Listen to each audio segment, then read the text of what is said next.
அக்கா வாக்கிங் போய் உடம்ப குறைச்சி ஸ்லிம்மாக இருக்காங்களாம். அது போல் என்னையும் வாக்கிங் போக சொல்லி அப்பா சொன்னார். அதான் வாக்கிங் போயிட்டுருக்கேன் நான்.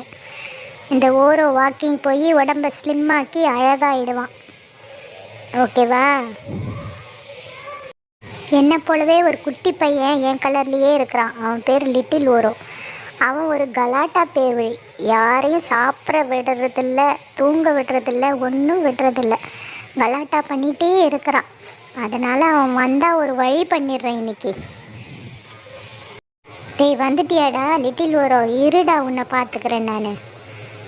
கலாட்டாவை பண்ணுற கலாட்டா இரு, உன்கிட்ட ஃபைட்டு போட்டு உன்னை துரத்தி விடுறேன்னா இல்லையா பாரு. வெள்ளச்சி வர அவள் ஏதாவது கலாட்டா பண்ணுறாளா? நீ தான் இப்படி பண்ணிகிட்ருக்க கலாட்டா. மக்களே, உங்களுக்கு தெரியுதா? அந்த படிக்கட்டு பக்கத்தில் நிற்கிறான் பாருங்க லிட்டில் ஓரோ. அவனை போய் ஒரு வழி பண்ணுறேன், இருங்க. பாய்.